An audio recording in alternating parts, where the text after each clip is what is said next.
Rússia queima gás que falta na Europa, incapacidade de armazenamento ou problemas técnicos podem estar na origem. Crise energética na Europa. Chequia quer reunião extraordinária do Conselho da Energia da União Europeia. Greve de pessoal de assistência em terra da empresa Portway obriga ao cancelamento de dezenas de voos nos aeroportos portugueses e deixa passageiros à beira de um ataque de nervos. Seca em França deixa particulares e empresas à beira de um ataque de nervos.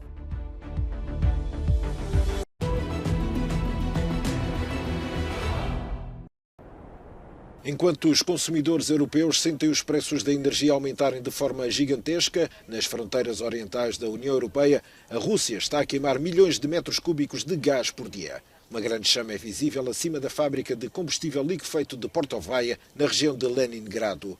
De acordo com os analistas da Rystad Energy, desta forma a Gazprom livra-se muito provavelmente do excesso de gás que se destinava a ser expedido para a Alemanha. Os abastecimentos foram cortados após a invasão à Ucrânia e as sanções impostas contra Moscovo. A Alemanha considera que os cortes são uma medida política. A Gazprom insiste que estes são apenas problemas técnicos. O gás na fábrica de Portovaia também pode arder devido a uma avaria, dizem os peritos, tendo em conta o período invulgar de queima e o volume extraordinariamente elevado de combustível perdido.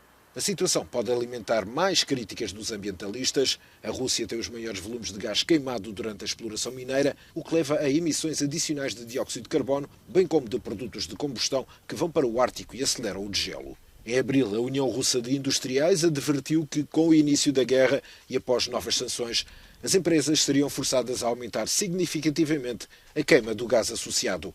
As empresas simplesmente não têm como armazenar.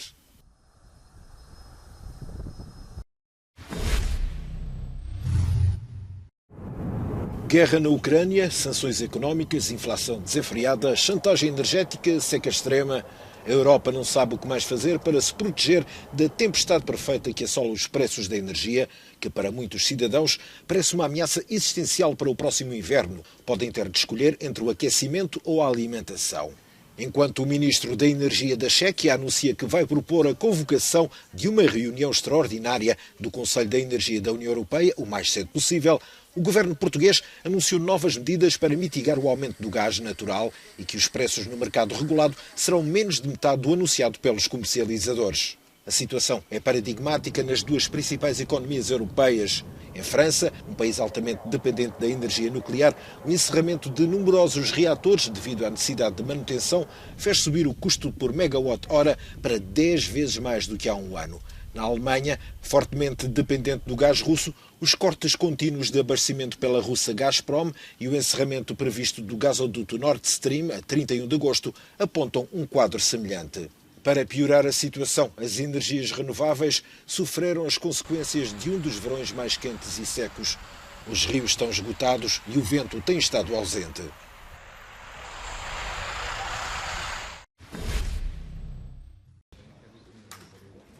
A ameaça de um corte total no fornecimento de gás russo à Europa colocou a energia no topo da agenda dos 27.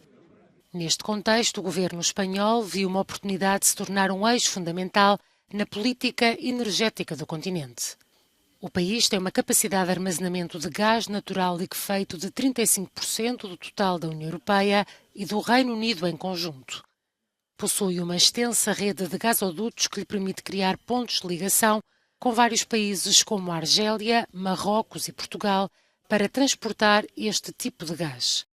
Agora, a Espanha quer desenvolver a ligação ao Nordeste de França, Bélgica, Países Baixos e Alemanha, ou seja, aos maiores consumidores de gás da Europa. O governo de Madrid pondera reanimar o projeto que liga a rede de gás de França e Espanha através da construção de cerca de 220 quilómetros de gasodutos. Os especialistas alertam para os riscos de avançar com este projeto sem o acordo prévio da União Europeia. O maior risco é construirmos as infraestruturas de interligação por nossa conta e que estas infraestruturas não sejam utilizadas e sejam os espanhóis a assumir os custos. É essencial, antes de mais nada, formalizar compromissos de compra de gás com estes países, aqueles que vão ser consumidores, através de contratos ou, em alternativa, conseguir que a União Europeia os financie ou uma mistura dos dois antes de investir um único euro. Antes de invertir um solo euro. Esta sexta-feira, na antecipação da visita de Pedro Sánchez à Alemanha, na próxima terça, o governo alemão sublinhou o interesse na interligação de Espanha e Portugal à rede energética europeia. A posição de Olaf Scholz foi conhecida há cerca de 2 semanas, quando apelou à construção de uma infraestrutura para reduzir a dependência de gás russo.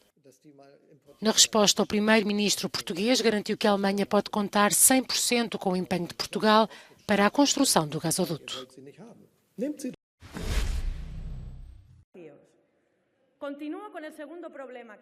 Qualquer relação sexual sem consentimento é uma agressão, haja ou não violência ou intimidação. O Congresso de Espanha aprovou esta quinta-feira, de forma definitiva, uma reforma do Código Penal que elimina a distinção entre abuso e agressão sexual e regulamenta a necessidade de consentimento expresso nas relações sexuais. A coligação de esquerda no governo celebrou o resultado da votação. Desta forma, reduzimos a margem das interpretações machistas que são feitas sobre o comportamento das mulheres. Chega de conversas sobre se usamos ou não as nossas saias demasiado curtas ou se fechamos ou não as pernas. Para o Partido Popular, o regulamento põe em risco a presunção de inocência ao fazer do acusado a pessoa que tem de provar que não cometeu a agressão. O Vox vai mais longe. O objetivo desta lei não é proteger a mulher, mas destruir o homem.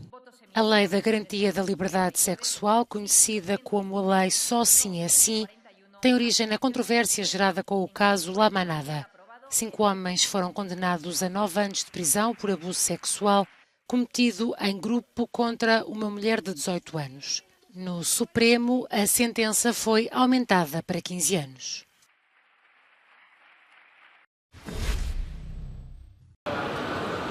Dezenas de voos cancelados e o desespero entre os passageiros. Foi assim esta sexta-feira nos aeroportos de Lisboa, Porto, Faro e Madeira. O arranque da greve dos trabalhadores da empresa de assistência em terra Portway trocou as voltas a Francisco Costa, que contava viajar para Bordeaux com a EasyJet. Não conseguiu. E agora estou à espera que eles me deem o bilhete para ver o que é que eu posso fazer, não sei como é que eu vou fazer, não é? Ao final de tudo, ainda por cima tinha que lá estar dia 2, que ainda é mais. E se eu quiser outro voo, não consigo, porque eles estão a 500, 600, 1000, 1200, um voo que tenho que pagar. É impossível. Não foi caso único. Eu tenho um bebê de 5 meses ao colo, aqui neste balcão, ontem, com uma cara muito séria. Disseram-me que tinha um voo disponível para mim no final de setembro. A greve deverá prolongar-se até às 24 horas de domingo. Foi convocada pelo Sindicato Nacional dos Trabalhadores da Aviação Civil. Os funcionários da Portway denunciam a política de recursos humanos da empresa. Falam em desvalorização profissional e falta de atualizações salariais.